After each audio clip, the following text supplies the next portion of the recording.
Ah, good morning, good morning. We are having some IT issues here at this end. So this video may suddenly, like appear almost. So apologies. We do have quite a few problems with our internet access, even though we're on fiber. Well, today's weather is cloudy, but not actually precipitating. So we should be thankful for small mercies. Well, there's a lot going on in the newsletter this week, and therefore I have a lot to talk about in these snippets.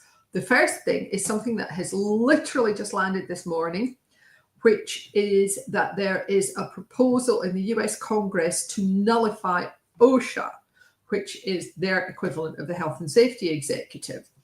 James Pomeroy has highlighted it on LinkedIn this morning, and I'm just going to put a link to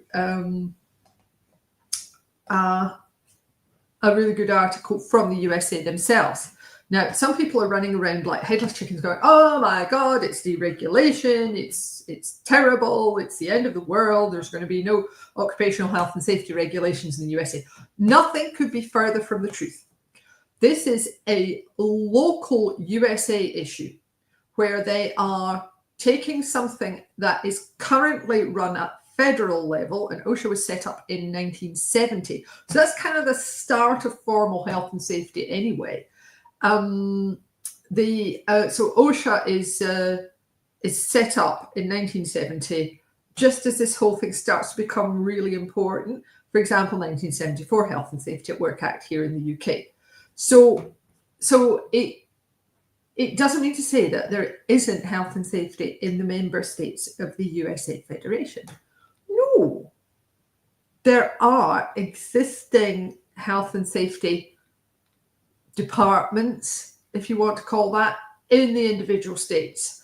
And what this is about is saying there's too much going on, there's too much variability, and OSHA's decrees don't necessarily work across everything. I mean, they will for certain things, but the Arizona chap who's proposed this has said that, the heat regulations shouldn't apply in Arizona because it's a hot state.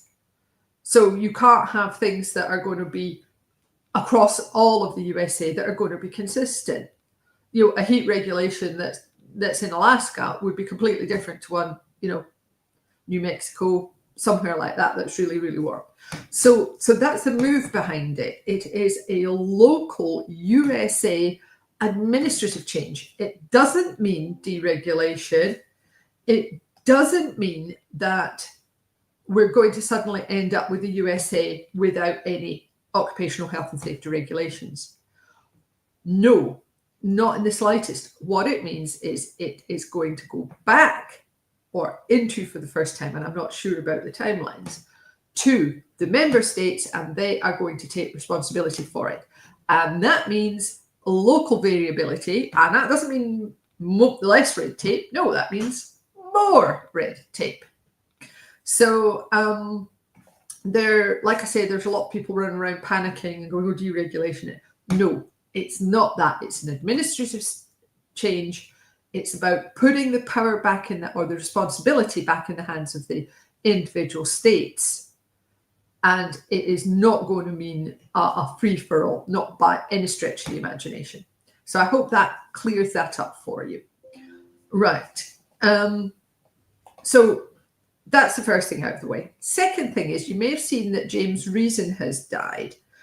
He was very big in human factors.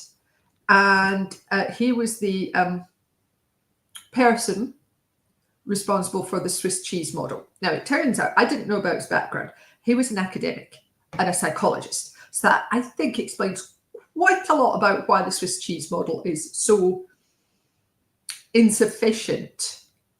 It's kind of better than nothing, but really, I do not like it at all. But that's a story for another day, okay? So anyway, he was very good on certain aspects of human factors. And in fact, there's a really good post by Rachel Cowan, one of her sketch notes on human failures. And I'm just going to put a link in here because it does actually give a really good summary of the various ways, you know, you can have unintentional, you can have intentional, all the rest of it. But it's a good conceptual model, and I do like it. But I think his legacy is going to not be anywhere near that of Trevor Klett's, for example. Although he has made important contributions, I don't know if he's of the same stature as Trevor Klett's, for example. But hey, history will resolve all of these issues. So anyway, that's the UK. We've done the USA as well. What have we got for the EU? Oh, what have we got for the EU? Interesting times yet again. The EU have decided that they're going to bring in some harmonised classifications for PBT, BB, and the new endocrine disruptors. They're going to read across to other legislation. And they've put, because some of these have already been handled, for example, under REACH, and they've given themselves, the European Commission have given themselves the right to plonk these things down into the harmonised classification list. And they've got some timelines on this. So this is a bit of a one-off, but that's that link going below this video as well. So hello to anybody who's watching live, by the way, really appreciate it. And also if you're watching on catch up. Now, so there, you can see there's quite a lot of things going on in today's newsletter. And if you would like to sign up for your own copy, you can actually do it here. Yes, it is free. It comes out every week. If you sign up today, you'll get access to the archive. But I don't think you'll get the newsletters till next week. It's just the way the system works. So yes, lots and lots going on. And you're thinking, well, what is going on with our reasons to be cheerful, the funny video? Well, we're going on a religious theme, I decided. And the first one is Billy Connolly. And for those of you who are a certain age, you may be going, could that possibly be the two men visiting Glasgow? And the answer is, it certainly could.